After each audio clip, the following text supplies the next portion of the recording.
لو سكنت في بيت واكتشفت ان البيت ده مسكون بالجن والعفاريت وفيه اشباح وطلعت لك الاشباح دي، هتعمل ايه وتتعايش معاها ازاي؟ ده اللي حصل فعلا مع أسرة الفنان عزت أبو عوف في الواقعة الشهيرة اللي حكى عنها الفنان الراحل عزت أبو عوف وأسرته. ده اللي هنعرفه في حلقة النهاردة. بس قبل ما نحكي الحكاية، رجاء الاشتراك في القناة وعمل لايك وشير، وكمان ما تنساش تفعل زر الجرس ليصلك كل جديد.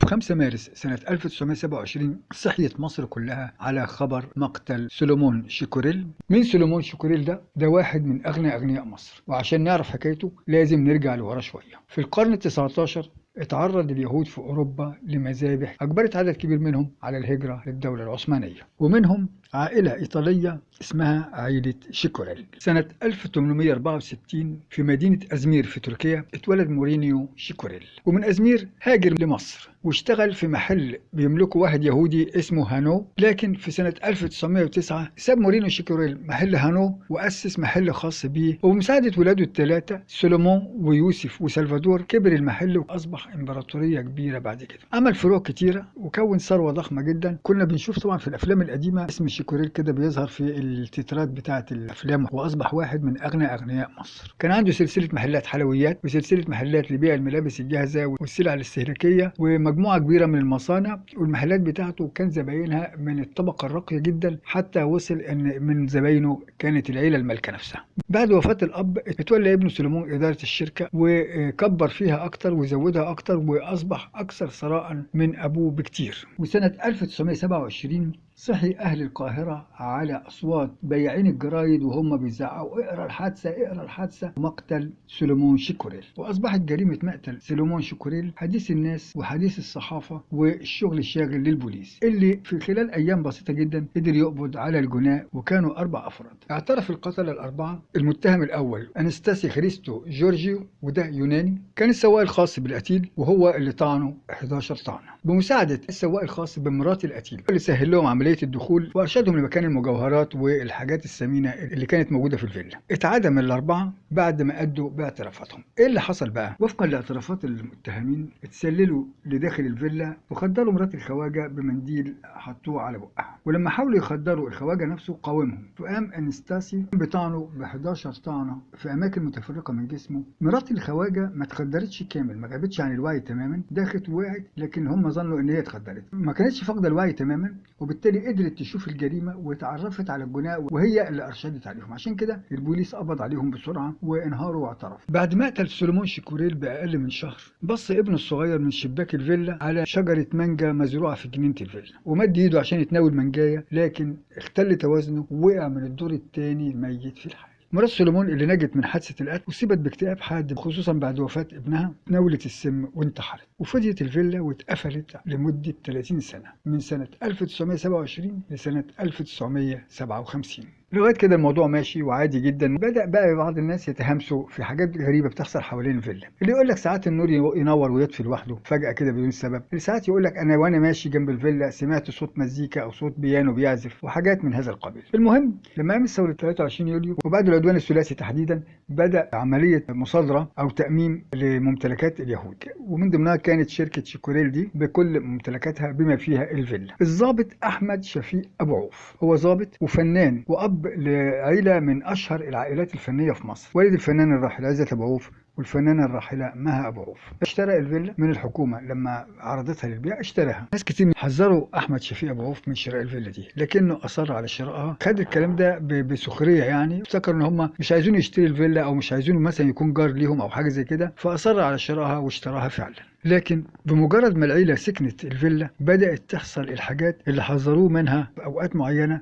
بدأت تحصل شوية حركات ويشوفوا حاجات ويسمعوا أصوات غريبة. في البداية افتكروا أن الأصوات دي أصوات فيران. كانت والدة عزت أبو عوف أول واحدة تشوف المنظر ده، وهي بتنظف أوضة من الأوض سمعت أصوات رجلين على الأرض. اتلفتت وراها شافت شبح واقف لابس لبس قسيس وماسك في إيده مصباح، ومشي قدامها ودخل اخترق الحيطة وعدى للناحية التانية. طبعا خافت جدا وصرخت وجريت على بره وحاولت تتصل بجوزها اللي كان شغال بره القاهره. احنا قلنا ان جوزها كان في الوقت ده ضابط في الجيش، ما كانش في القاهره، فاتصلت بيه فحاول يطمنها وقال لها طب ابعتي لاخوك يجي يقعد معاكي في الفيلا يونسك يعني، لان ساعتها كان فنان الراحل عزت ابو عوف كان لسه طفل صغير عنده حوالي 8 سنين، فطلب منها انها تبعت لاخوها يجي يقعد معاها ويونسها. جه اخوها وقعد معاها في الفيلا شويه، كان عنده 23 سنه وكان طالب بيدرس في الجامعه. دخل اوضه مكتب احمد شفيق ابو عوف وقعد على المكتب بتاعه عشان يذاكر، واثناء مذاكرته حس بتعب وارهاق، فحط دماغه على المكتب عشان يريح شويه. حس بنفس حد كده او حد بيتنفس وراه، وسمع صوت اقدام ماشيه على الارض. اتلفت وراه بسرعه فشاف شبح سولومون شيكوريل لابس ملابس سودة، مفيش الا رقبته بس هي اللي بيضه، وشعره متسرح على ورا، وماسك في ايده سيجار، لكن كانت عينيه خارجه بره وشه بشكل مفزع. اتخض جدا طبعا وافتكر ان الشبح ده جاي عليه، فبيزقه بايده كده، وقف بسرعه عشان يزق الشبح بايده، لكن ايده عدت في الهواء، مفيش حاجه، كانه كده بيخبط في الهواء. فجري بره الاوضه وراح على اخته، تلخ اخوها وقال لها لازم نمشي من البيت ده خالص،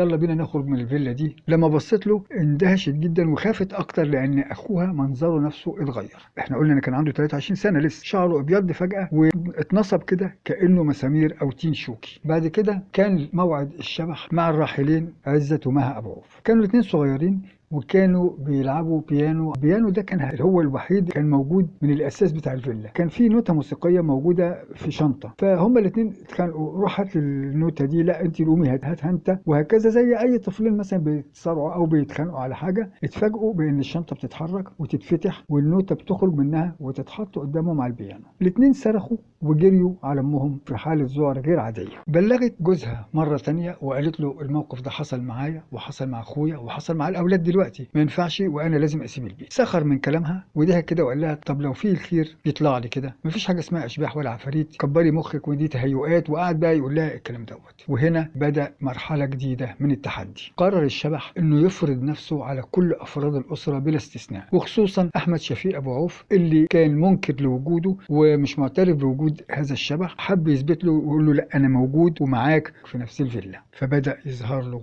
بطريقة تانية. قررت الأسرة أنها تسافر المصيف الإسكندرية يهدوا أعصابهم شوية ويبعدوا عن الجو الفيلا ده. قعد أحمد شفيق لوحده وكان بيعزف مقطوعة موسيقية من تأليفه على العود. كان متعود إنه يكون جنبه جهاز ريكوردر يسجل عليه الألحان اللي بيعزفها عشان ما ينساهاش ويفتكر الجمل الموسيقية، وقعد يعزف المقطوعة بتاعته. بعد كده اكتشف إنه نسي يشغل الريكوردر، بالتالي المقطوعة ما سجلتش. اتضايق جدا لأنه نسيها، يعني هو نفسه نسي الجملة الموسيقية اللي ألفها. دخل الحمام ياخد دش، وإذا يسمع صوت الجملة الموسيقية اللي كان بيعزفها بتتعزف على العود بتاعه. نزل على السلم بسرعة يشوف في ايه، ماليش اي حاجة. مسك العود بتاعه وقعد يعزف مرة تانية، بس المرة دي شغل الريكوردر وفعلا سجل المقطوعة اللي كان بيعزفها. قال في نفسه ان دي كانت مجرد تهيؤات بتهيأ ممكن جدا تحصل لأي حد يعني. خد بعضه وطلع فوق، ولسه بمجرد ما يحط دماغه وينام ظهر له الشبح قدامه بالشكل اللي بيظهر بيه دايما. قعد يقرب منه كأنه بيقول له انت مش معترف بوجودي، طب انا اهو قدامك عيني عينك. فحس برعب شديد جدا وخاف، جري بالملابس الداخلية، نط بره الفيلا وركب عربيته. ما حسش بنفسه الا وهو على طريق مصر اسكندريه. كانت الاسره بتصيف في اسكندريه، شافوه داخل عليهم بملابسه الداخليه وشكله متغير ومرعوب. سالوه طبعا ايه في ايه، حصل ايه، حكى لهم على اللي حصل. قالوا له اخيرا صدقت وامنت، احنا بنبرر بنقول لك ان في شبح موجود في الفيلا وبيظهر عندنا وانت ما كنتش مصدق. قال لهم لا انا صدق. راح جاب شيخ من الازهر الشريف وجاب قسيس من الكنيسه وجاب كمان حاخام من المعبد اليهودي. الثلاثه دخلوا الفيلا عملوا محاولاتهم، لكن في النهايه الشيخ قال له اطمن، ده مش عفريت، ده من عمار المكان، مش مؤذي، هو عايز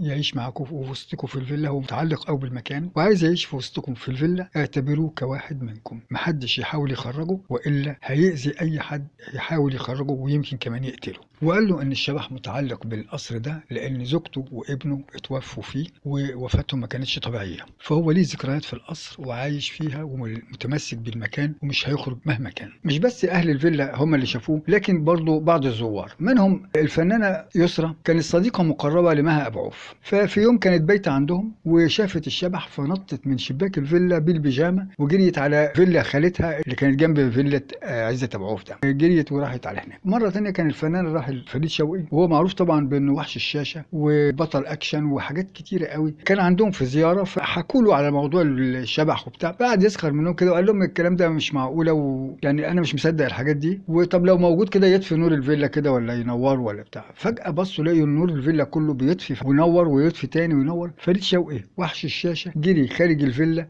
وحرم يدخل عندهم تاني، وكل ما يعزموه يقول لهم ابدا مش هدخل عندكم تاني، وفعلا ما دخلش الفيلا دي بعد كده خالص. الحقيقه الشبح ده كان بيظهر لهم لكن ما كانش مؤذي، كان بيظهر بشكل عادي جدا. ووصفته الفنانه مها ابو عوف، قالت انه كان شبح لراجل كبير ما بين ال50 وال60، أنيق ووسيم جدا، بيمسك في إيده سيجار من النوع الفاخر وبيمشي بخطوات ثابتة وهادية جدا. نفس الوصف اللي وصفه عزت أبو عوف برضه. الشبح زي ما قلنا ما كانش مؤذي، لكن لما كان أبو عزت أبو عوف يتخانق مع مراته كان الشبح ده بيعمل حاجات كأنه بيقول له كده خلي بالك دي تبعي. فمرة راح موقع عليه ضرفة دولاب، مرة تانية راح حدف قدام رجله زهرية ما كانش بتيجي عليه لكن بس كانت بتيجي جنب رجله كإنذار، زي ما يكون بيقول له إيه خلي بالك دي تبعي ما تزعلهاش. أما حاولت العيلة تبيع الفيلا اتدخل الشبح بقوة وكان رافض تماما الفيلا تتباع، فكان بيظهر لاي مشتري بيظهر له حاجات ترعبه تصيبه بالرعب والخوف، وبالتالي بيسيب الفيلا ويمشي. ما فيش حد رضي يشتريه فاستسلموا للامر الواقع واضطروا ان هم يفضلوا عايشين في الفيلا ويتعايشوا مع الشبح كامر واقع وكاحد افراد الاسره، وتعايشوا معاه لمده 50 سنه كامله، نصف قرن،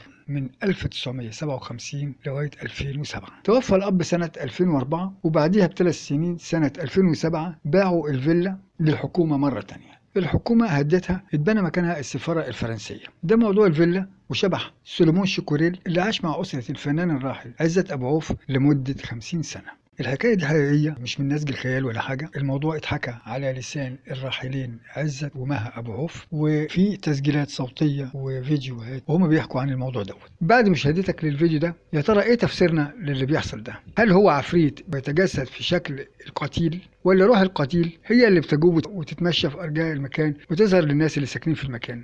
إذا كانت روح القتيل ازاي قدرت تخرج من الحياة البرزخية وتظهر لدنيتنا مرة تانية؟ يا ريت اللي عنده تفسير للظاهرة دي يقول لنا عليها في التعليقات. من فضلك إذا عجبك الفيديو شرفنا بالاشتراك في القناة وعمل لايك وشير، وكمان ما تنساش تفعل زر الجرس ليصلك كل جديد. شكرا، السلام عليكم ورحمة الله وبركاته.